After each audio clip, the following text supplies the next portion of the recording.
A melhor vacina contra o coronavírus é avançarmos na agenda de reformas.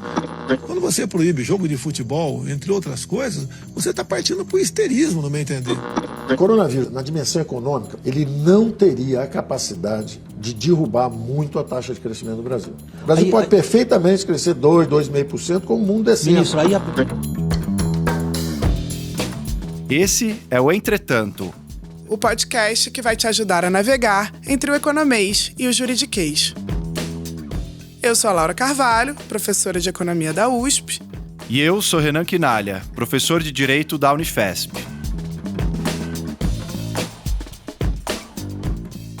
E aí, Renan, estamos saindo do nosso distanciamento social, ainda que preservando aqui, acho que 1 metro, né? 1,5 metro, né, que precisa. Entre a gente, para discutir, depois de uma semana que, claro, foi muito legal pra gente, de repercussão do primeiro episódio, do Entretanto. A gente recebeu muitos comentários positivos, sugestões, dúvidas, perguntas. Pois é, só fiquei triste que erraram, disseram que meu sotaque era da Moca, na verdade é Vila Matilde, é um pouco mais pra Zona Leste. Pois é, acho que descobriram que a gente não vai só navegar entre o juridiquês e o economês, a gente vai navegar entre o paulistanês e o carioquês também. Por outro lado, uma semana muito tensa, né, para o país e para o mundo. E acho que com muita consequência para as nossas áreas, né, para o direito e para a economia. A gente estava pensando nessa pauta e chegou esse tema do coronavírus como inescapável. Acho que é uma questão que tem muitas dimensões do direito, da economia para a gente explorar. No episódio de hoje a gente vai fazer esse especial mesmo, dialogando sobre essas questões do coronavírus. Então, Renan, a declaração da OMS de que estamos numa pandemia com Covid-19, o novo coronavírus, levou a uma série de discussões, tanto jurídicas quanto econômicas, de saúde pública. Do lado jurídico, quais medidas de exceção que isso pode gerar para a população, né? Saiu uma lei de quarentena no dia 6 de fevereiro de 2020. O que é essa lei? Né? A pessoa pode se negar a fazer o teste, não pode? A pessoa pode se negar a participar da quarentena? Como é que funciona? Essa tensão entre a saúde pública e o direito individual, as liberdades individuais, ou entre o interesse coletivo mais geral e essas garantias, é uma questão central nesses casos de epidemias, de pandemias. Como você disse, a OMS declarou uma situação já de pandemia, houve também uma declaração de emergência de saúde pública de importância internacional, que são modos como a Organização Mundial da Saúde lida com essas situações excepcionais, ou seja, se tem uma doença que tem um grande potencial de propagação e, além disso, é preciso uma resposta internacional, a OMS aciona esses dispositivos e os países começam a internalizar, a traduzir para dentro, né, das suas fronteiras essas orientações. Mas eles são obrigados a internalizar ou é uma opção? Gera um tipo de discussão, mas em geral os países precisam cumprir certos protocolos. Tem uma certa autonomia na maneira como se agencia isso, mas há um protocolo, um regulamento sanitário internacional que os países precisam cumprir e implementar. E o Brasil fez isso através dessa legislação que você mencionou, uma lei da quarentena, como ela está conhecida, é a Lei 13.979, de 6 de fevereiro, que é uma lei que tenta atualizar a nossa legislação sanitária, a legislação de saúde. O Brasil tem uma legislação antiga, dos anos 70 ainda, sobre essas questões sanitárias e que é insuficiente para lidar com situações de uma realidade muito mais globalizada no mundo, em que as doenças se espalham com mais facilidade, apesar, evidentemente, de já ter havido outros surtos e epidemias nesse período anteriores, esse período também. Essa lei, ela traz uma série de modificações, ela foi aprovada em 2 dias em regime de urgência, ou seja, houve pouquíssimo debate democrático no Congresso Nacional. Então já foi depois do coronavírus, do novo coronavírus, já foi para isso essa lei. Exatamente, ela é uma lei específica para essa situação do surto de 2019. Isso está claro no próprio texto da lei, que ela dispõe sobre medidas de enfrentamento para a emergência de saúde pública decorrente do coronavírus responsável pelo surto de 2019. Então ela agrega, digamos, elementos que já vinham sendo colocados por outras situações como o Zika, Zika de 2015 a 2017, né, outros tipos de doenças bastante ligadas à realidade do Brasil, como a chikungunya, como a dengue. Porque o que tem ali de novo, vamos dizer assim? Uma série de medidas que, por exemplo, a gente ainda não tinha claro. Então, isolamento, medida de isolamento. Uma pessoa que está apresentando sintomas ou não, mas que tem uma suspeita de haver ali, ela está contaminada por ter tido contato, enfim, e é possível fazer o isolamento dessa pessoa por até 14 dias. Em geral, esse isolamento é motivado por um ato médico que vai prescrever e a pessoa precisa atender a isso. Há casos em que a pessoa se negue e isso pode chegar na justiça, como aconteceu em relação a um advogado no Distrito Federal que se negou a fazer o teste, sendo que a esposa dele já tinha sido diagnosticada positiva. E aí o judiciário proferiu uma liminar obrigando esse advogado a fazer esse teste. Com base nessa nova lei. Já com base nessa nova lei. Se não houvesse a lei, não haveria como impor uma medida como essa, de obrigação de um teste específico médico diagnóstico. Então, tem o isolamento, que é esse aspecto mais individual, tem a quarentena, que dá nome à lei, mas a lei vai muito além da quarentena. A quarentena diz respeito à manutenção dos serviços de saúde num determinado território, né, em local em tempos certos.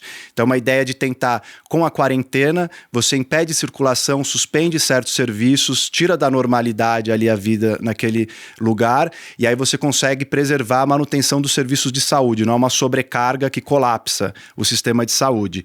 E aí ela depende de autoridade da vigilância sanitária, da vigilância epidemiológica, de poder olhar para isso, em geral são secretários de saúde, estaduais, municipais, que têm esse poder de determinar essa quarentena. Além disso, há a possibilidade de determinação dessa realização compulsória dos exames médicos, testes laboratoriais, vacinação e outras medidas profiláticas, tratamentos médicos específicos e até mesmo restrição excepcional e temporária de entrada e saída do país enquanto durar essa emergência internacional, que é o gatilho que a OMS ativa, que a gente estava mencionando. Então são medidas bastante contundentes e que de fato restringem direitos, e a discussão que fica por detrás é um pouco essa, se essas medidas elas são necessárias e proporcionais, ou se no momento que a gente vive no Brasil, que já é um momento de revogação de certas garantias individuais, de liberdades públicas, de retrocessos de direitos humanos, vem um momento de exceção como esse, e nesse momento de exceção se aproveita para intensificar um ataque também a essas liberdades individuais. Essa tensão é um pouco que tem sido discutido nos vários países. O filósofo italiano Giorgio Agamben escreveu um texto no jornal italiano poucos dias atrás, justamente dizendo que essas medidas de exceção estão se tornando uma normalidade, é um modo de governar agora que acaba restringindo cada vez mais os direitos, que é preciso estar atento a isso. Não se opor às medidas, porque muitas delas são justificadas cientificamente, são necessárias, de fato, e são proporcionais diante dos riscos dessa pandemia, mas também ter uma cautela na hora de defender essas medidas e implementar, porque senão elas podem também acabar provocando uma série de custos sociais e custos democráticos. Da parte do presidente Jair Bolsonaro, não parece haver muito interesse em fazer valer essa lei, né? Ele próprio não cumpriu a lei que ele promulgou, né? Vamos dizer assim, quando foi a manifestação e entrou em contato com mais de 200 pessoas, parece, né? Aqui, apesar de ser um governo que pode ter uma propensão autoritária, ao que parece não está muito interessado em utilizar essa lei, pelo menos não por enquanto, como maneira de restrição às liberdades. Eu acho que passa menos pela intencionalidade do presidente da República e do que ele projeta, porque de fato ele aparenta estar muito pouco preocupado com a situação da epidemia, com a própria situação da saúde dele próprio e como ele pode ser um vetor de transmissão também da doença, mas passa objetivamente por algo que tem acontecido em vários estados democráticos, que é uma corrosão por dentro das instituições e que em certos momentos discursos que justificam medidas de exceção, como a ameaça do terrorismo, a ameaça de uma pandemia, né, certas ameaças você acaba justificando restrições cada vez maiores de direito, de circulação, né? Xenofobia, né, você alimenta determinadas políticas de exclusão, de marginalização, de estigmatização. Então, É importante isso porque a própria lei ela fala das salvaguardas que são necessárias para garantir os direitos das pessoas afetadas. Então, assegura direito de serem informadas permanentemente, de receberem um tratamento gratuito e o pleno respeito à dignidade, aos direitos humanos e às liberdades fundamentais dessas pessoas. Ou seja, a própria lei que traz as medidas, que permite as medidas de exceção, também coloca certas restrições e limites, sobretudo no que diz respeito à maneira como elas precisam ser também justificadas. A lei diz claramente que as medidas previstas nessa lei somente poderão ser determinadas com base em evidências científicas e análise sobre informações estratégicas de saúde limitadas no tempo e no espaço, ao mínimo indispensável para promover a saúde pública. Ou seja, há uma série de limites colocados para isso, pensando-se justamente no modo como isso vai afetar a vida das pessoas em várias dimensões, né? Da economia, a sociabilidade, a cultura e assim por diante. E pensando nos impactos que isso pode ter em outras áreas do direito, né? Você tem, pelo lado do direito do consumidor, pessoas que compraram passagens, que têm viagens marcadas, né? Voos sendo cancelados.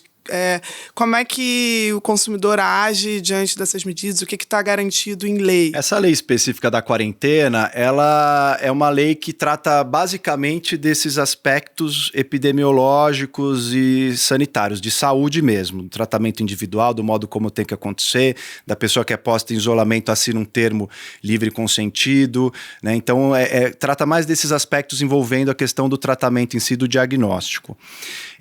Mas o direito é impactado de diversas outras maneiras. Então você mencionou, por exemplo, o direito do consumidor. Muitas pessoas já tinham viagens programadas, passagem aérea comprada, hotéis reservados, e nossa lei, nosso Código de Defesa do Consumidor, ele não tem ali uma hipótese prevendo que se acontecer uma epidemia, uma pandemia, vai haver devolução integral do valor pago, alguma coisa nesse sentido. O que tem acontecido e já tem havido orientação, né, dos órgãos de defesa do consumidor, apesar da lei não ser clara, o ônus não pode recair todo sobre o consumidor.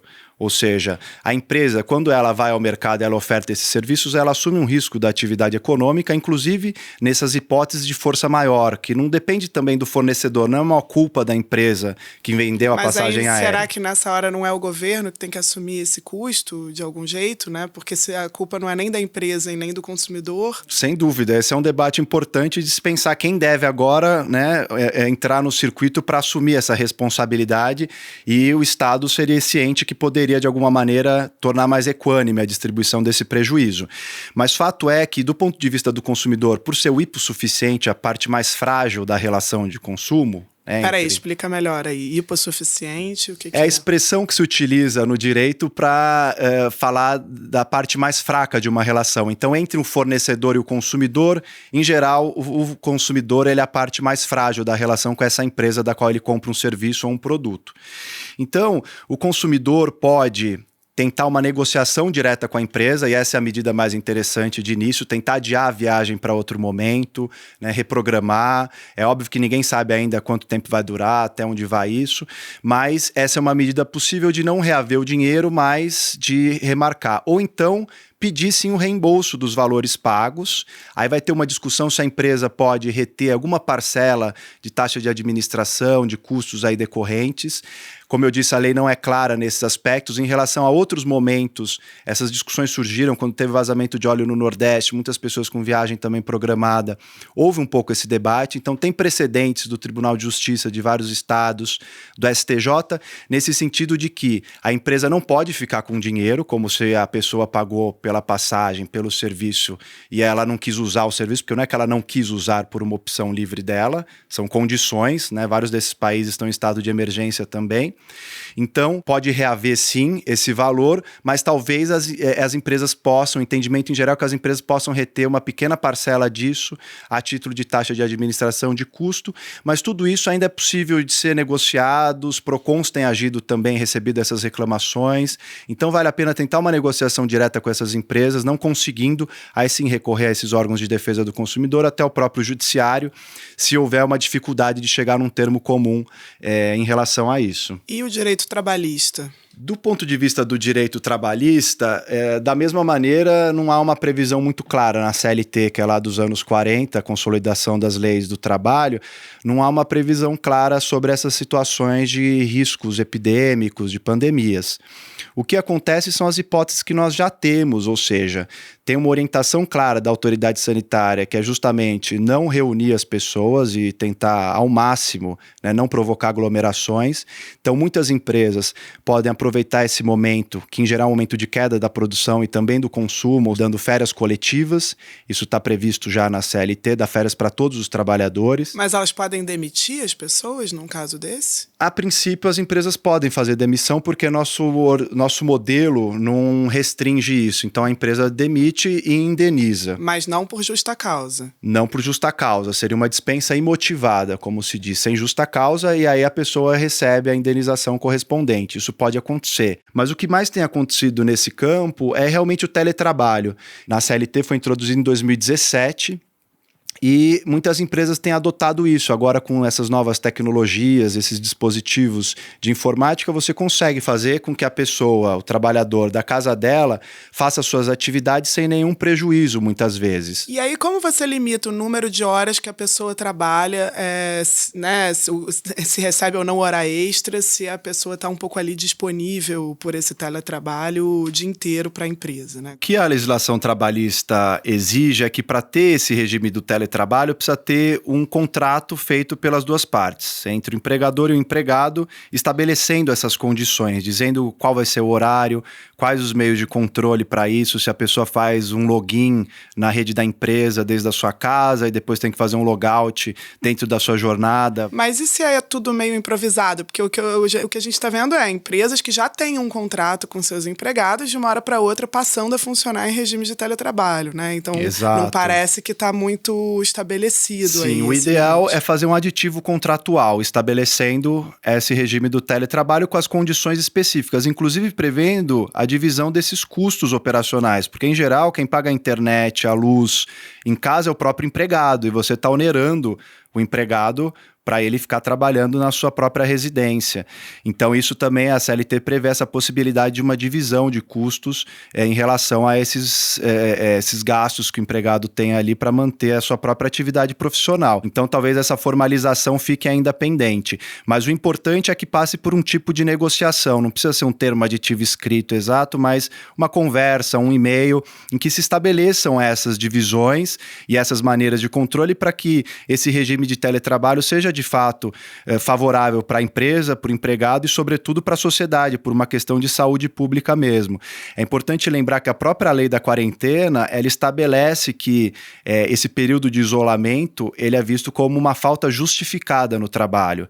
Então é muito importante para os trabalhadores entenderem que se tiver com sintoma, estiver se sentindo mal, apresentando febre, tosse, é importante não ir para a empresa mesmo e trabalhar, notificar o empregador, porque isso é uma falta justificada. Vai até um médico, consegue um atestado, isso sem problemas vai ser justificado. E para quem não tem um contrato de trabalho, enfim, não tem carteira assinada e está numa situação, né, de informalidade, é trabalhador autônomo, a lei prevê algo nesse sentido? Não, a lei é muito limitada. Como eu disse, ela discute muitas questões relativas à saúde pública mesmo, ao tratamento individual, mas é preciso que sejam pensadas medidas e urgentemente. O próprio governo tem discutido, né, e a gente não sabe ainda os traços claros do que seriam essas medidas, mas é preciso pensar num modo de proteção social, sobretudo em relação aos autônomos e a esses empregados que estão na informalidade.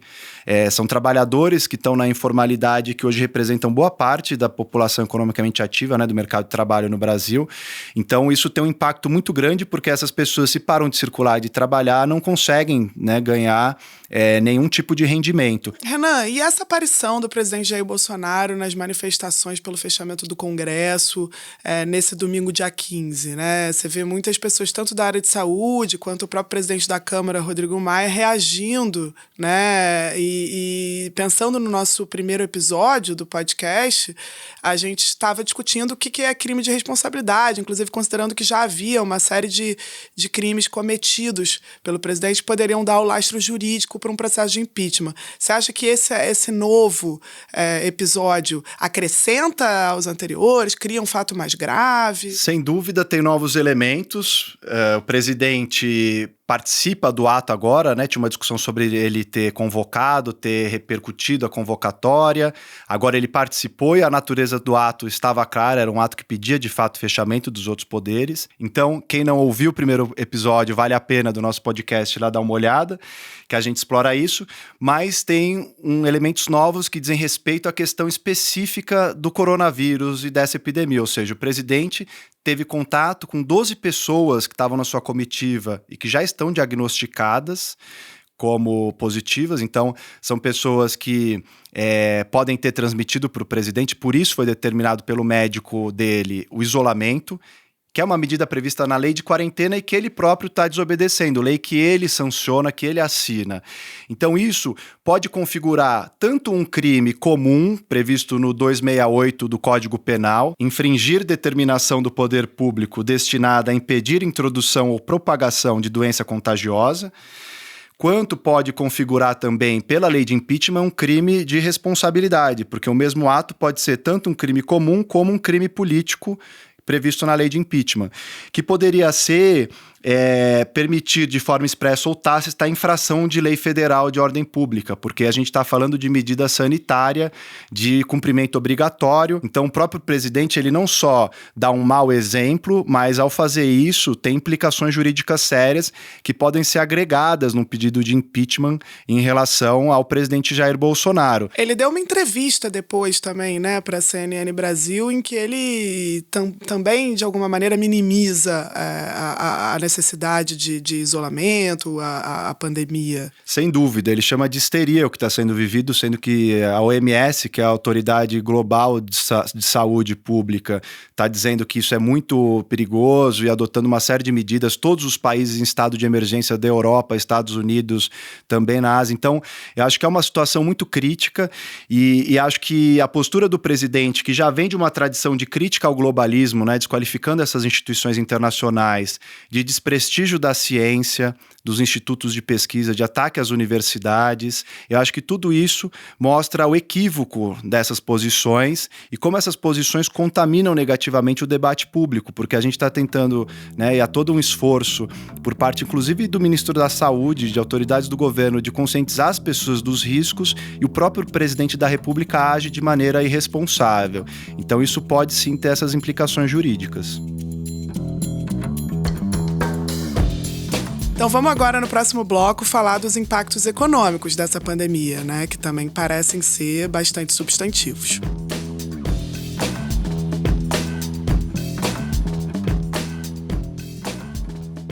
Já havia uma série de preocupações em relação a risco de recessão global, que tem se aprofundado agora.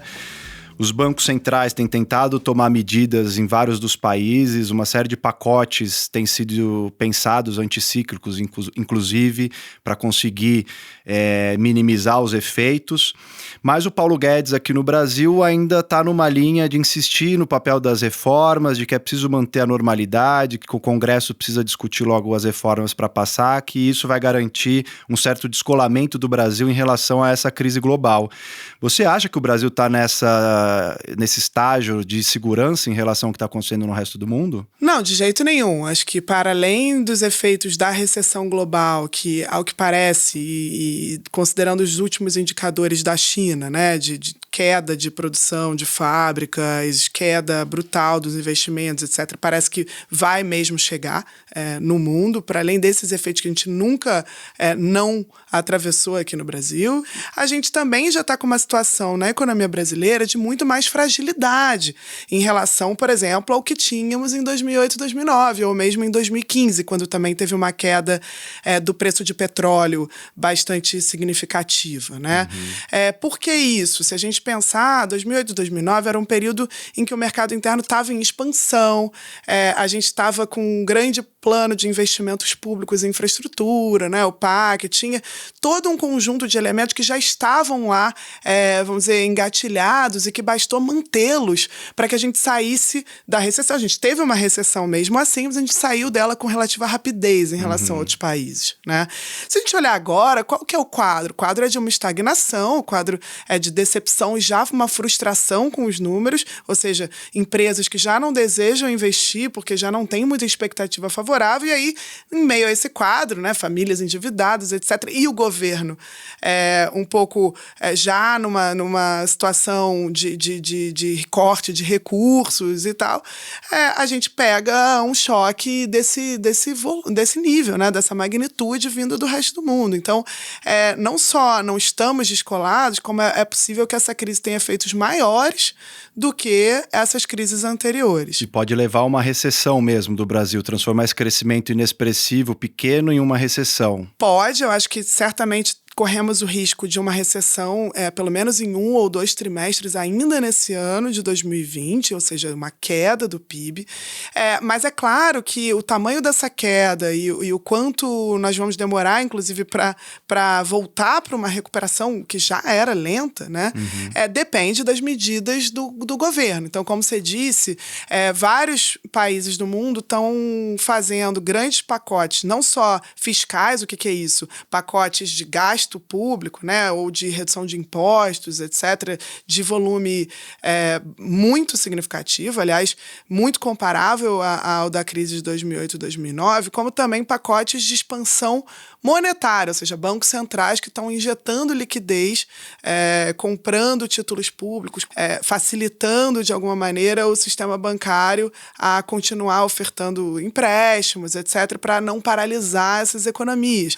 O Reino Unido, por exemplo, nesse novo pacote anunciado, pôs fim a uma austeridade, vamos dizer assim, da última década inteira, né? Foi foi uma virada mesmo, um ponto de inflexão na política econômica, anunciando 12 bilhões de libras para um orçamento que era de 17 no ano, ou seja, se adicionou 12. As medidas elas vão desde garantia de recursos para o sistema de saúde até medidas que afetem, né, que minimizem os custos para setores específicos muito afetados por essa pandemia. Então, setores de entretenimento, setores ligados a companhias aéreas, quer dizer, fora uma série de indenizações a empresas, por exemplo, que deixam os trabalhadores trabalhar de casa ou que colocam trabalhadores em quarentena, quer dizer, uma tentativa também de dividir os custos dessa crise com o setor privado, né, com os trabalhadores e com as empresas para evitar essa quebradeira geral. No momento em que estamos gravando aqui na segunda-feira, dia 16, nós ainda não temos o conjunto de medidas anunciadas pelo ministro Paulo Guedes. Olá, gente. O ministro da Economia, Paulo Guedes, anunciou nessa segunda-feira à tarde, depois do fim da nossa gravação, um pacote de medidas que somariam 147 bilhões de reais a serem injetados na economia para lidar com essa crise. Na prática, não é bem assim. Se a gente olhar para essas medidas, a maior parte delas, 111 bilhões, se referem ou a adiamentos de pagamento de imposto ou a adiantamentos de recebimentos, ou seja, o orçamento do ano não é alterado. Isso, na prática, tem um efeito de reduzir, talvez, o tamanho da crise num primeiro momento, mas também de retardar essa nossa recuperação, né, na medida em que os impostos tiverem que ser pagos e os pagamentos já tiverem sido feitos. Isso não é um estímulo fiscal como aqueles realizados nos outros países, né, em que são, de fato, injetados muito mais recursos, em que o orçamento aumenta, o que exigiria, no nosso caso, uma revisão das metas e das regras fiscais. O Drauzio Varela chegou a publicar um artigo na Folha dizendo que era necessário uma política mais forte, né, de financiamento da saúde para poder dar conta dos efeitos dessa pandemia. Seria uma revisão do teto de gastos? O teto de gastos foi aprovado no primeiro ano de governo Temer, né? E apesar dele não fixar um limite máximo para a área de saúde, sozinha, vamos dizer assim, ele fixa um limite máximo para o conjunto das despesas para cada poder, né? Esse limite sendo de apenas reajustar o valor desses recursos pela inflação do ano anterior, ou seja, você não permite que se cresça nem o conjunto de despesas com o crescimento da economia, nem com o da população. Então, na prática, isso significa que o total de recursos do Estado, né, por exemplo, para esse conjunto que inclui saúde, educação, ciência e tecnologia, etc., mesmo que tenha mais pessoas precisando ser atendidas no SUS, mesmo que tenha mais estudantes na rede pública, os recursos estão fixos ali, né, no total. E aí muitos dirão, mas você pode tirar de uma área para alocar na outra área. Isso é verdade, só que você também alterou os mínimos para a saúde e a educação. Então, antes, você tinha, desde a Constituição, né, uma previsão de uma parcela específica das receitas totais, né, do quanto o governo arrecada, que tinha que ir para a saúde e a educação. Esse mínimo, com o teto de gastos, com a emenda constitucional 95, foi alterado e agora você não precisa mais destinar uma parcela fixa dos recursos. Você fixou esse mínimo naquele nível ali que valia em 2017. Ou seja, o quanto você gastava em 2017 é o quanto você vai ter para ter obrigatoriamente que gastar a partir dos anos seguintes. Então, na prática, isso significou já uma perda de recursos para a saúde. O governo até gastou mais do que o mínimo, vamos dizer, do que esse novo mínimo, mas gastou menos do que seria o mínimo caso a parcela da receita fosse garantida para a área de saúde. Para além de garantir os recursos específicos da saúde, mas também o papel de evitar que essa recessão seja tão profunda, né? Fazer com que a economia ela não caia tanto e que ela volte mais rapidamente, o governo deveria estar, como os outros países, realmente injetando recursos novos, né? E para isso, ele precisaria utilizar o que ele tem em mãos de possibilidade nas regras fiscais vigentes, né? Que são aquelas regras que o governo precisa cumprir na hora de gerir o seu orçamento, de planejar o seu orçamento e de gastar os recursos. Por exemplo, o governo tem a possibilidade já de cara, numa situação dessas de emergência, de calamidade, de utilizar os chamados créditos extraordinários. O que é isso? Basicamente, o governo pode acrescentar recursos, gastos, despesas, né, aquilo que tinha sido aprovado pelo Congresso para o orçamento do ano. Né? Então, na prática, ele já poderia estar aumentando o volume de recursos para a saúde sem ter que tirar necessariamente de outro lugar, usando essa regra. Pode acontecer mesmo sem uma revisão do teto de gastos.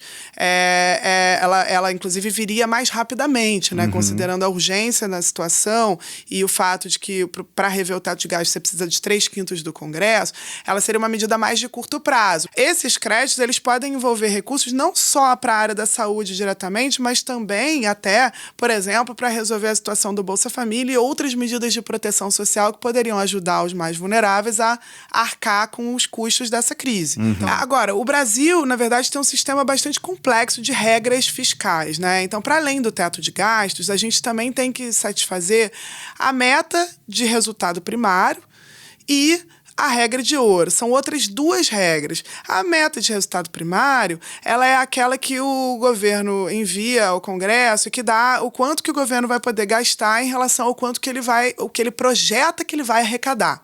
Qual o problema? Essa pandemia, ao gerar uma recessão, e somada à queda do preço de petróleo e a própria frustração com os resultados do PIB que acabaram de vir de 2019, tende a reduzir aquilo que vai ser arrecadado em relação ao que estava projetado. Então, para início de conversa, o governo ele vai precisar reduzir ou rever essa meta de resultado primário, aprovar uma nova meta no Congresso com déficit, ou seja, com uma diferença maior entre o gasto e a arrecadação. Tá? Caso contrário, ele não poderá nem usar esses créditos extraordinários e vai acabar tendo que contingenciar recursos, ou seja, tendo que bloquear mesmo aquilo que já tinha sido aprovado para o orçamento na boca do caixa, ali, né? Não executar despesas que estão aprovadas.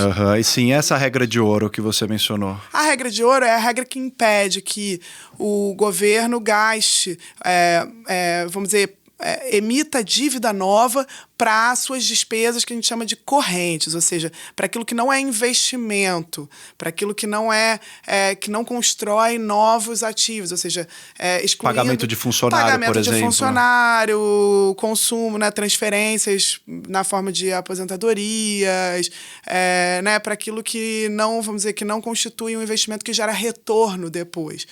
Então, isso também, essa regra de ouro, também a gente tem tido dificuldade de cumprir ano após ano, porque os investimentos públicos estão tão baixos, aqueles investimentos em obras, em infraestrutura, em reparo de rodovias, estão tão baixos que a gente, na verdade, tem emitido dívida para despesas correntes, porque quase que não há mais no orçamento espaço para se investir. Então, ano após ano, agora, o governo tem tido que cumprir essa regra por meio de arrecadação que a gente chama de não recorrente, ou seja, receitas que vêm ou de privatizações, ou de leilões, ou tirando recursos do BNDES, enfim, coisas que não são estruturais, né? Que não são uma receita que vai vir ano após ano, mas uma arrecadação um pouco extraordinária só para satisfazer a regra. Nos dois casos, a gente vai ter que rever. Então, tanto a meta de resultado primário quanto a regra de ouro, se a gente não fizer nenhum tipo de mudança, elas vão impedir uma resposta a essa crise.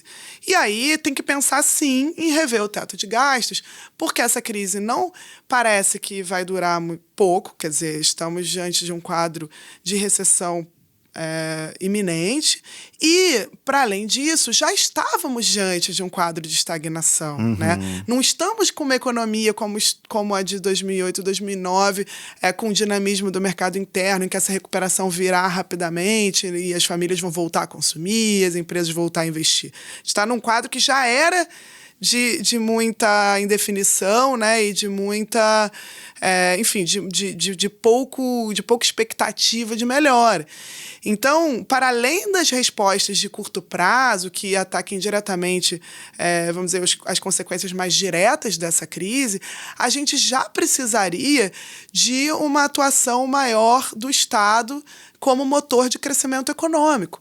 E essa agenda de reformas, ela nunca foi uma agenda de crescimento econômico. A gente tem que separar um pouco o que são respostas específicas para essa crise, para essa pandemia, né? Então, medidas para a área da saúde, medidas de proteção social, medidas para as empresas, e aquilo que deve ser uma resposta ao nosso quadro geral de estagnação, que tende a se agravar agora, como, aliás, o mundo inteiro tá fazendo de forma coordenada, e parece que estamos destoando aí. A única coisa que a gente está descolado do mundo é na percepção de que essa crise exige da gente uma resposta muito maior, muito mais ousada, né?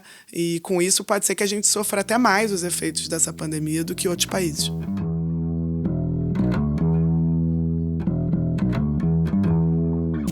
Bom, gente, recebemos muitos tweets com a hashtag Entretanto. Esperamos ter atendido muitos deles que pediram justamente esse tema do coronavírus. Continuem mandando, então, os tweets, que a gente vai responder sempre que possível as suas perguntas e sugestões. E a gente adora ler. E hoje a gente vai direto para as dicas, porque acho que é um período que tá todo mundo precisando de dica, né? Do que fazer em casa. Isolamento, em quarentena. Eu vou indicar o livro do Pedro Souza, que ganhou o Prêmio Jabuti, que é um maior trabalho sobre desigualdade no Brasil já feito. Se chama História da Desigualdade no Brasil, né? É sobre a concentração da renda no topo aí, né? Como que 1% mais rico no Brasil concentra muito mais a renda do que em outros países.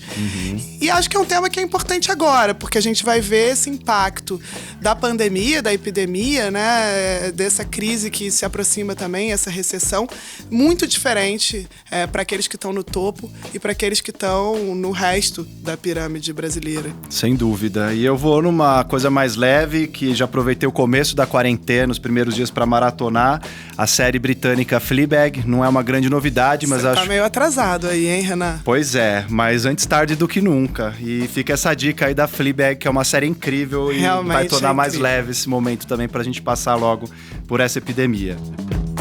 Bom, gente, não façam como o presidente Jair Bolsonaro, né? Se puder ficar em casa e fazer o isolamento social, por favor, vamos seguir as recomendações aí da OMS e dos especialistas. Isso aí, até para não colapsar o sistema de saúde, a gente conseguir retardar essa curva da epidemia. Viva o SUS! E até semana que vem. Até!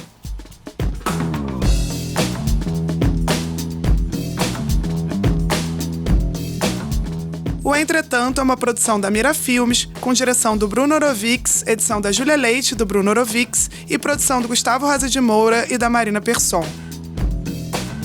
Para falar com a gente, mande um e-mail para entretantopodcast@gmail.com ou use a hashtag Entretanto nas redes sociais.